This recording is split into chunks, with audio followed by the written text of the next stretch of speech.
കേൾക്കുന്നവരും കേട്ട് ചിലപ്പം മടുക്കുന്നവരും ഒക്കെ ആയിരിക്കാം. എന്നാൽ ഓരോ സമയത്തും ദൈവം തരുന്ന വചനങ്ങൾ അത് പുത്തൻ വചനങ്ങളായി. ഒരു പക്ഷെങ്കിൽ തലേദിവസം കേട്ടതായിരിക്കാമെങ്കിലും അന്ന് പരിശുദ്ധാത്മാവ് നമ്മളെ ഒരു വികാരി അച്ഛനിൽ കൂടെയോ ഒരു ശുശ്രൂഷയിൽ കൂടെയോ ഇനിയും നമ്മുടെ കൂടെ നടക്കുന്ന ഒരു കമ്പാനിയൻ, ഒരു സ്നേഹിതനായിരിക്കാം, ആ വ്യക്തിയിൽ കൂടെ പറഞ്ഞാലും ദൈവത്തിന് എന്നെ കൊണ്ട് അതിൽ കൂടെ വലിയ ഉദ്ദേശ്യമുണ്ട്. എൻ്റെ സ്വന്തം ജീവിതത്തെക്കുറിച്ചും എൻ്റെ ജീവിതത്തെ കർത്താവിന് വേണ്ടി ഉപയോഗിക്കുന്ന ദൈവത്തിൻ്റെ ദർശനത്തെക്കുറിച്ചും കോർത്തിണക്കി ചിന്തിക്കുമ്പോൾ ഒരു വലിയ ഉദ്ദേശ്യമുണ്ട് എന്ന് നമ്മൾ മനസ്സിലാക്കിയാൽ എല്ലാ തരുണങ്ങളും എല്ലാ അവസരങ്ങളും എല്ലാ ആരാധനയും എല്ലാ നമസ്കാരവും ഒരു പുത്തൻ പടിയാണ്, ഒരു പുത്തൻ തുടക്കമാണ്. ഈ തുടക്കം എല്ലായ്പ്പോഴും നമ്മുടെ ജീവിതത്തിന് ഒരു വ്യഗ്രത തരും, ഒരു ഉത്സാഹം, ഒരു പ്രോത്സാഹനം തരും. ഈ പ്രോത്സാഹനമാണ് നമുക്ക് ആവശ്യം. ഈ പ്രോത്സാഹനം നമുക്ക് കിട്ടുന്നത് പരിശുദ്ധ റൂഹായിൽ കൂടെയാണ്. ഒരു ക്രിസ്തീയ ജീവിതം നയിക്കുക എന്ന് പറയുന്നത് എളുപ്പമല്ല. വന്ദനായ അച്ഛൻ തുടക്കത്തിൽ നമ്മൾ ഓർമ്മിപ്പിച്ചത് കലുഷിതമായ ഒരു ക്രിസ്മസ് കാലമാണ് നമ്മളെ വിട്ട് കടന്നുപോയത്. നമ്മളൊക്കെ വളരെ സന്തോഷത്തോടെ വിവിധ ഇടങ്ങളിൽ ആഘോഷിച്ചു ഒക്കെ ചെയ്തുവെങ്കിലും പലയിടങ്ങളിലും ബുദ്ധിമുട്ടുകളുണ്ടായിരുന്നു. എന്നാൽ ഈ ബുദ്ധിമുട്ടുകളൊക്കെ നമ്മൾ ഒരു അവകാശങ്ങളായി കാണുകയും നമ്മുടെ ശരീരത്തിൻ്റെ അവയവങ്ങളായിരിക്കുന്ന ഏതൊരു ഭാഗമായിക്കോട്ടെ യേശു ക്രിസ്തുവിൻ്റെ നാമത്തിന് വേണ്ടി നിൽക്കുന്ന അവരെ നമ്മുടെ ഒരു അവയവത്തിൻ്റെ ഒരു ശരീരത്തിൻ്റെ ഭാഗമായി മനസ്സിലാക്കി അവർക്ക് വേണ്ടി പ്രാർത്ഥിക്കുകയും അവർക്ക് വേണ്ടി കരയുകയും അവർക്ക് വേണ്ടി ചെയ്യാവുന്നതൊക്കെ ചെയ്യുകയും ഒക്കെ നമ്മൾ ചെയ്യുമ്പോൾ ഈ സഭ എന്ന് പറയുന്ന ശരീരം, കർത്താവിൻ്റെ ശരീരം പണിയപ്പെടുവാനും പുതുക്കപ്പെടുവാനും സമാധാനത്തിൽ വളരുവാനും ഇടയായിത്തീരും. നമ്മുടെ ഇടയിലും വിവിധമാകുന്ന വിഭാഗങ്ങളുണ്ട്, അല്ലെങ്കിൽ വിഭാഗീയതയുണ്ട്. അതിനെയൊക്കെ മറികടക്കുന്ന ഒരു സംരംഭമാണ് ബാലരാമപുരം ക്രിസ്ത്യൻ ഫെലോഷിപ്പ് പോലെയുള്ള വിവിധ സംഘടനകൾ ചെയ്യുന്നത്. അതുകൊണ്ട് ഞാൻ എല്ലായ്പ്പോഴും ഇങ്ങനെയുള്ള പ്രവർത്തനങ്ങളെ വളരെയധികം വിലമതിക്കുന്ന ഒരു വ്യക്തിയാണ്. ഞാനൊരു എക്യുമെനിസ്റ്റാണ്. എനിക്ക് ആരും മാറ്റി നിർത്തുന്ന ഇഷ്ടമല്ല. എൻ്റേതായ ആരാധന രീതി കാണും, എൻ്റേതായ പ്രത്യേക അഡ്മിനിസ്ട്രേഷൻ കാണും. രീതികളൊക്കെ നമ്മുടെ തന്നെ കുടുംബങ്ങളിലും വ്യത്യാസമാണ്.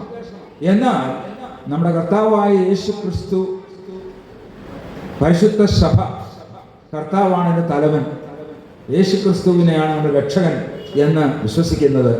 ആ വിശ്വാസത്തിൽ ഉറച്ച് ഒരു സഭാമക്കളായി, ഒരു സഭയുടെ ഒരു ശരീരത്തിൻ്റെ അവയവങ്ങളായി നമ്മൾ ഒത്തുചേരുക എന്ന് പറയുന്നത് ഈ കാലത്തിൻ്റെ ഒരു വലിയ വെല്ലുവിളിയാണ്. ആ വെല്ലുവിളി നമ്മൾ ഏറ്റെടുക്കണം. അതുകൊണ്ട് ഈ ക്രിസ്ത്യൻ ഫെലോഷിപ്പ് പോലുള്ള വിവിധ ഫെലോഷിപ്പുകൾ ഉണ്ടാകുകയും അത് ഒന്നുചേർന്ന് ഒരു വലിയ സന്ദേശം നമ്മുടെ ഇടയിൽ പ്രബലപ്പെടുവാനും നമ്മുടെ ഹൃദയവും മനസ്സും എല്ലാം വിഭാഗീയതകളൊക്കെ മാറി ഒന്നായി ചേരുവാനും ഇടയാകേണ്ടതിന് വേണ്ടി നമ്മൾ പ്രാർത്ഥിക്കണം, വളരെയധികം ഉത്സാഹിക്കണം. അത് വളരെ അത്യന്താപേക്ഷിതമാണ്.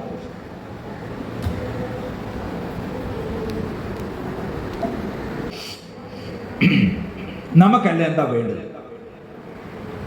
ഏറ്റവും ധനികനായിരിക്കുന്ന ഒരു വ്യക്തിക്കും ആ വ്യക്തിയുടെ ഭവനത്തിൽ ചെന്ന എന്തെങ്കിലും കുറവ് കാണും, എന്തെങ്കിലും ബലഹീനത കാണും. ഏറ്റവും താഴേക്കടയിൽ ജീവിക്കുന്ന, നല്ല ഒരു കൂരയില്ലാത്ത, കുഞ്ഞുങ്ങളെ നല്ല വിദ്യാഭ്യാസത്തിന് വിടുവാൻ പഠിപ്പിക്കുവാൻ വകയില്ലാത്ത, സാധാരണ കൃഷി ജോലികളൊക്കെ ചെയ്ത് കുടുംബത്തിൻ്റെ സന്ധാരണം നടത്തുന്ന അവസ്ഥകൾ ഏത് വ്യക്തി കടത്തി എന്നാലും എല്ലാവർക്കും ഒരു കുറവാണ്. ആരും, മനുഷ്യരിൽ ആരും പരിപൂർണരല്ല. എല്ലാവരും ബലഹീനമുള്ളവരാണ്. നിങ്ങളോടൊപ്പം വചനം പറയുന്ന ഞാനും ബലഹീനനാണ്. അതുകൊണ്ടാണ് ബലഹീനനായ എന്നെ ഓർത്ത് നിങ്ങൾ പ്രാർത്ഥിക്കണമേ എന്ന് കുർബാനയിൽ പട്ടക്കാർ പറയുന്നത്.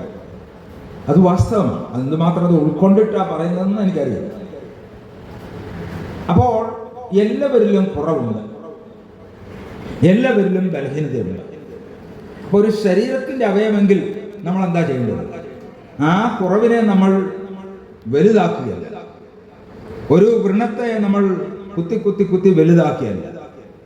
ആ വ്രണം, ആ മുറിവ്, ആ ബലഹീനത, അതിനെ എന്തുമാത്രം കുറയ്ക്കുവാനോ, എന്തുമാത്രം സൗഖ്യമാക്കുവാനോ, എന്തുമാത്രം അതിൻ്റെ വലിപ്പം കുറച്ച് ആ വ്യക്തിക്കും ആ കുടുംബത്തിനും ആ സമൂഹത്തിനും സഭയ്ക്കും സൗഖ്യവും സ്നേഹവും സമാധാനവും കൈവരിക്കുവാൻ സാധിക്കും എന്നുള്ളതാണ് നമ്മുടെ എല്ലാവരുടെയും ആവശ്യം.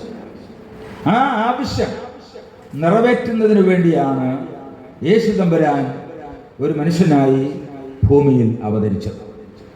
കർത്താവ് തമ്പുരാൻ വന്നതുകൊണ്ട് നമുക്ക് എന്താ കിട്ടിയത്? ഒത്തിരി കാര്യങ്ങൾ പറയാം. പക്ഷേ കർത്താവ് പറഞ്ഞു, ഞാൻ നിങ്ങൾക്ക് എൻ്റെ സമാധാനം തരുന്നു. സമാധാനം സമാധാനം നമ്മൾ സാധാരണ പറയുന്ന വാക്കല്ല, എൻ്റെ സമാധാനം. ആ സമാധാനം എവിടെ നമുക്ക് കൈവരിക്കുവാൻ സാധിക്കും? ഏത് കുടുംബത്തിൽ അത് പ്രബലപ്പെടുന്നു, ഏത് സമൂഹത്തിൽ അത് പ്രബലപ്പെടുന്നു, ഏത് രാജ്യത്ത് പ്രബലപ്പെടുന്നു, അതിനനുസരിച്ച് സമാധാനം ഉണ്ടാകും, സന്തോഷം ഉണ്ടാകും. ഇനിയും നമുക്കെല്ലാവർക്കും വേണ്ടത് എന്താണ്? ആശ. ഈ വർഷം ക്രിസ്മസിലും പുതുവത്സരത്തിലും ഞാൻ കൂടുതൽ പറഞ്ഞത് ആശയെക്കുറിച്ച്. ഹോപ്പ്, പ്രത്യാശ. ഹോപ്പ് എന്നുള്ളത് നല്ല വാക്ക് ഇംഗ്ലീഷിൽ. നമ്മൾ ആശയെന്നോ പ്രത്യാശ എന്നൊക്കെ പറയുമ്പോൾ എനിക്ക്, ഞാനൊരു മലയാളിയാണെങ്കിൽ അത്ര വലിയ ഘനമുള്ള ഒരു വാക്കായിട്ട് തോന്നുന്നു. ഹോപ്പ്. അപ്പൊ യേശു തമ്പുരാൻ ലോകത്തിൽ വന്നത് എന്തിനാ? ആശയറ്റവർക്ക് ആശ നൽകുക. നമ്മളെല്ലാവരും ഓരോരുത്തർക്കും ഒരു ആശ കൊടുക്കുന്നതിൻ്റെ കിരണങ്ങളായി മാറും. You become a spark of hope. Spark എന്ന് പറയുന്നത് നമ്മൾ തീപ്പെട്ടിക്കൊള്ളി എടുക്കുന്നു. ഇന്ന് പിന്നെ തീപ്പെട്ടിക്കൊള്ളിയൊന്നും ഇല്ല, അല്ലേ? ഉണ്ട്, ആരും ഉപയോഗിക്കുന്നില്ല. തീപ്പെട്ടിക്കൊള്ളി ഒരു മാച്ച് ബോക്സ് എടുത്താൽ ആ മാച്ച് ബോക്സും അതിനകത്തുള്ള ഒരു തീപ്പെട്ടി കോലും നമ്മൾ എടുത്ത് നമ്മൾ എന്താ ചെയ്യുന്നത്? അതിൻ്റെ സൈഡിലുള്ള അവിടെ നമ്മൾ ഉരയ്ക്കും, അല്ലേ? ഉരയ്ക്കുമ്പോൾ സ്പാർക്ക്. ആ സ്പാർക്ക്, ആ ചെറിയ തണ്ട് കത്തി, ആ ചെറിയ സ്പാർക്ക് ആണ് നമ്മൾ തീ അടുപ്പയിലും അല്ലെങ്കിൽ സ്റ്റൗവിലും അല്ലെങ്കിൽ കരിയിലെല്ലാം ഉണങ്ങിയ ഇലകളെല്ലാം കൂടെ വാരി കൂട്ടിയിട്ട് അതിനെ ചാമ്പലാക്കാൻ വേണ്ടി ഉപയോഗിക്കുന്ന അതാണ്. സോ നാം മറ്റുള്ളവർക്ക് ആശയുടെ ഒരു സ്പാർക്ക്, കിരണമാകും, ഒരു അഗ്നിനാളമാകും. ബലഹീനതയുള്ളവനെ താഴോട്ട് തള്ളി മാറ്റുന്ന ലോകത്തിൽ തമ്പുരാൻ കാണിച്ചെന്താണെന്നറിയാം? ഏറ്റവും പാപിയായ വ്യക്തിയുടെ വീട്ടിൽ പോയി കല്ലെറിഞ്ഞ് കൊല്ലുവാൻ എല്ലാവരും ഞാൻ പരിശുദ്ധനാണ്, വേദത്തിൽ ഇതുപോലാണ് പറഞ്ഞിരിക്കുന്നത്, ഞാൻ ചെയ്യുന്നത് ഏറ്റവും വലിയ നീതി പ്രവർത്തനം എന്ന് പറഞ്ഞ കർത്താവിൻ്റെ മുൻപിൽ വന്നപ്പോഴും കർത്താവ് എന്ത് ചെയ്തു? നിങ്ങളിൽ ആരെങ്കിലും പാപം ചെയ്തിട്ടുണ്ടെങ്കിൽ അവളെ കല്ലെറിയുക. ഓക്കെ, കല്ലെറിയുന്നതോ പാപം ചെയ്തിട്ടുണ്ടെന്ന് പറഞ്ഞതോ എല്ലാവരും പാപിയാന്ന് പറയുന്നതോ അല്ല എൻ്റെ വിഷയം. What Christ was doing. കർത്താവ് എന്താ അവിടെ ചെയ്യുന്നത്? കർത്താവ് എല്ലാവരും തഴയപ്പെട്ട് ആരാലും ആശയില്ലെന്ന് കരുതി ലോകത്തിൻ്റെ ഒരു വെളിമ്പറ ദേശത്തേക്ക്, കോണിലേക്ക് തഴയപ്പെട്ട് ഒരു പക്ഷെങ്കിൽ നിമിഷ നേരം കൊണ്ട് ഈ ലോകത്തിൽ നിന്ന് മൺമറിഞ്ഞു പോകുന്ന, കല്ലെറിഞ്ഞ് കൊല്ലപ്പെടുന്ന ഒരു വ്യക്തിത്വം. ആ വ്യക്തിത്വത്തിന് തമ്പുരാൻ ഒരു ജീവിതം കൂടെ കൊടുത്തു, ഒരാശ കൊടുത്തു. അതാണ് നമ്മളവിടെ കാണേണ്ടത്. അപ്പോൾ നമ്മുടെ സുവിശേഷം അതായിരിക്കണം. ഈ സമൂഹങ്ങളിൽ നമുക്ക് ഒത്തിരി കുറവുകളുണ്ട്.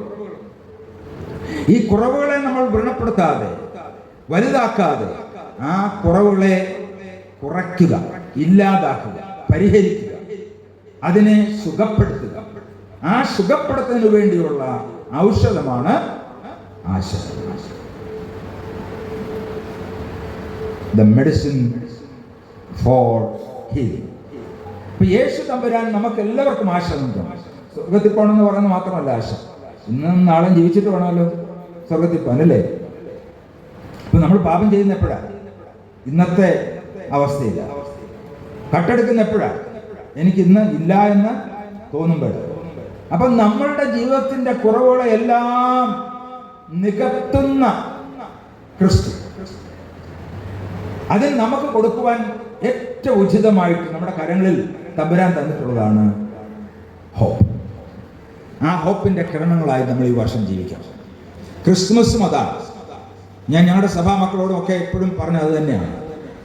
You become another Jesus for somebody else and be a Christmas every day of your life. Christmas സീസണിൽ മാത്രമല്ല, 25-ാം തീയതി ഡിസംബർ മാസത്തിൽ മാത്രമല്ല, വർഷത്തിന്റെ ഓരോ ദിവസങ്ങളിലും നീ മറ്റുള്ളവർക്ക് വേണ്ടി ഒരു ക്രിസ്മസ് ആയി രൂപാന്തരപ്പെടും. ഞാൻ, നിങ്ങൾ. അതാണ് നമ്മളെക്കുറിച്ച് ദൈവം തമ്പുരാൻ ആഗ്രഹിക്കുന്നത്. ആ വലിയ ആഹ്വാനം നമ്മൾ ഏറ്റെടുക്കണം. ഏറ്റെടുത്താൽ നമ്മുടെ ഈ പ്രവർത്തികളും ശുശ്രൂഷകളും നമ്മുടെ ആരാധനകളും വചനഘോഷങ്ങളും എല്ലാം വളരെ സമൃദ്ധമായ രീതിയിൽ സ്ഥിരപ്പെടും. വളരെ ഒരു മനുഷ്യനും അതിനെ വെട്ടിമുറിക്കാനും ഓടിച്ചു കളയുവാനും ഓടിച്ചില്ലാതാക്കുവാനും നശിപ്പിക്കുവാനും കഴിയുകയില്ല. So you work hard to become another Christmas. What is Christmas? Jesus. ഉണ്ണിയേശു പറഞ്ഞതുപോലെ ഞാനും നിങ്ങളും ഞാനും എല്ലാ ദിവസവും മറ്റൊരുന്നു വേണ്ടി സമൂഹത്തിൽ പിറക്കണം. യേശുവായി ഒരു ക്രിസ്മസ് ആയി. അതാണ് സമാധാനത്തിന്റെ സുവിശേഷം. അതാണ് മറ്റുള്ളവർക്ക് ആശ കൊടുക്കുക എന്ന് പറയുന്നത്. ഞാനിവിടെ ഒരു കാർഡ് ഈ വർഷം ഉണ്ടാക്കി. ഇത് എന്നെ സഹായിച്ചതിൻ്റെ കൂടെ ഉള്ള ഡോക്ടറച്ചനാണ്. പക്ഷേ ഇത് എൻ്റെ സംസാരത്തിൽ കൂടെയും ചിന്തകളിൽ കൂടെയും അദ്ദേഹം രൂപാന്തരപ്പെടുത്തി തന്നതായിരുന്നു. ഇൻസ്പയർ ഇംഗ്ലീഷിലൊരു വാക്ക്. മറ്റുള്ളവരെ നമ്മൾ പ്രോത്സാഹിപ്പിക്കുക, ഉത്സാഹിപ്പിക്കുക, മറ്റുള്ളവർക്ക് ഒരു ആശ കൊടുക്കുക, മറ്റുള്ളവർക്ക് ജീവിക്കുവാനുള്ള ഒരു കിരണമായി, ഒരു സന്തോഷമായി, ഒരു ആശയായി, ഒരു നത്താണിയായി. ഇന്നത്തെ എൻ്റെ ഭാഷയിൽ പറഞ്ഞത് യേശുവായി, ഒരു കുഞ്ഞ് യേശുവായി നമ്മൾ തീരുക. അപ്പൊ അതെങ്ങനെ നമുക്ക് ചെയ്യാനൊക്കും? ആ ഇംഗ്ലീഷ് പദത്തിന്റെ ഓരോ ആൽഫബറ്റ്സ് എടുത്തിട്ട് ഞാൻ ഓരോ വിവരണം അവിടെ കൊടുത്തിട്ടുണ്ട്. അത് ഇപ്പം പ്രസംഗിക്കാനൊന്നും സമയം എടുക്കുന്നില്ല, അത് നിങ്ങൾക്ക് കേട്ട.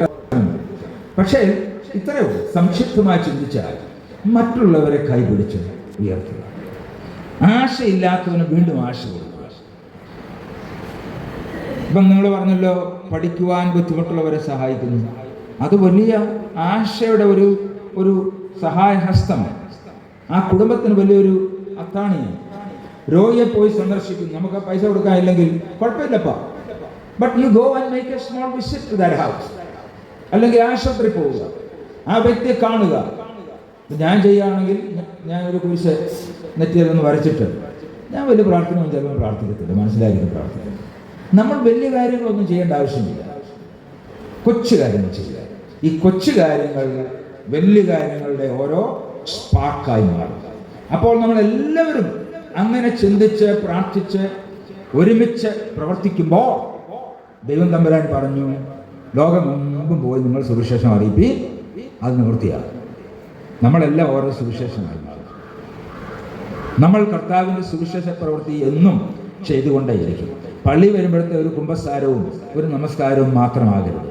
വീട്ടിലും നാട്ടിലും സ്കൂളിലും പ്രവർത്തന മേഖലയിലും സമൂഹത്തിലും ഓട്ടോറിക്ഷ യാത്ര ചെയ്യുമ്പോഴും ജോലി സ്ഥലത്തും സ്കൂളിൽ പഠിക്കുന്ന കുട്ടിയെങ്കിൽ സ്കൂളിൽ പഠിക്കുമ്പോഴും പഠിപ്പിക്കുന്ന ഒരു ടീച്ചറെങ്കിൽ ടീച്ചറും നമ്മുടെ ഏത് തസ്തികയിലാണെങ്കിലും നിലവാരങ്ങളാണെങ്കിലും അത് പള്ളിയിലെ നമസ്കാരം കുമ്പസാരവും അത് എക്സ്റ്റെൻഡ് ചെയ്യണം. അത് അവിടെ നിന്ന് മാറി നമ്മുടെ സമൂഹത്തിലേക്ക് ഇറങ്ങണം. ജീവിതത്തിൻ്റെ നിത്യവൃത്തിയിൽ നമ്മൾ അത് പ്രതിഫലിപ്പിക്കണം. അങ്ങനെയാണ് മറ്റുള്ളവർക്ക് ആശ കൊടുക്കുന്നത്. ഇനി ഞങ്ങളെ വാങ്ങിപ്പോയ പിതാവ് പറയുമായിരുന്നു, എൻ്റെ മോനെ നീ ചുമ്മാ ഒന്ന് ചിരിച്ചെങ്കിലും കാണിക്കും. എന്താ അത്? ഒന്ന് ചിരിച്ചെങ്കിലും കാണിക്കും. നമ്മളെന്തിനാ ഇങ്ങനെ ഇറുക്കി പിടിപ്പിച്ച് ഇപ്പൊ എന്നെ കൊല്ലുമോ എന്നുള്ള രീതിയിൽ ഇരിക്കുന്നത്? എന്തിനാ എത്ര ദേഷ്യപ്പെട്ട് നമ്മളിരിക്കുന്നു? എന്തിനാ എത്ര മുഖം വാടിയിരിക്കുന്നു? എന്തിനാ കഴുതെ പോലെ നിങ്ങളുടെ മുഖം കാണിക്കുന്നു? നമ്മളെ ആരും കൊല്ലാനും ഓടിക്കാനും ഒന്നും വരുന്നില്ലല്ലോ. ലോകത്തിലെല്ലാവർക്കും പ്രശ്നമുണ്ട്, നമുക്ക് മാത്രമല്ല പ്രശ്നം. എന്നാൽ ആ പ്രശ്നത്തിന് നടുവിൽ ക്രിസ്മസ് കൊണ്ടാടും. കാരണം കർത്താവ് ആശ തന്നു, സമാധാനം തന്നു. ഞാൻ നിങ്ങൾക്ക് എൻ്റെ സമാധാനം തരുന്നു. ആ ക്രിസ്മസ് നമ്മുടെ ജീവിതത്തിലും കുടുംബത്തിലും ജോലി സ്ഥലത്തും യാത്രാ മധ്യയും എല്ലാം നമ്മുടെ ജീവിതത്തിൻ്റെ കേന്ദ്ര ബിന്ദുവാണ്, അടിസ്ഥാനമാണ്. അപ്പോൾ നമ്മുടെ ദുഃഖത്തിലും നമുക്ക് സന്തോഷമുണ്ടാകും. നമ്മുടെ ദുഃഖം, വേദന മറ്റുള്ളവന് ഒരു ആശ്വാസത്തിൻ്റെ കരമായി മാറും, ഒരു ഹസ്തമായി മാറും, ഒരു മെത്തേഡ് ആയി മാറും. അപ്പോൾ നമുക്ക് കർത്താവിനെ എപ്പോഴും ഹൃദയത്തിൽ വാഴ്ത്തി സ്ഥാപിച്ച് എൻ്റെ രാജാവും കർത്താവുമായി കൊണ്ട് നടക്കാമെങ്കിൽ നമുക്കെപ്പോഴും സന്തോഷം ഉണ്ടാകും, എപ്പോഴും ആശ ഉണ്ടാകും. നമ്മുടെ ജീവിതത്തിൻ്റെ ദുഃഖത്തിൻ്റെ വേളയിലും നമ്മൾ ആശയുള്ളവരായി സന്തോഷിച്ചുകൊണ്ടിരിക്കും.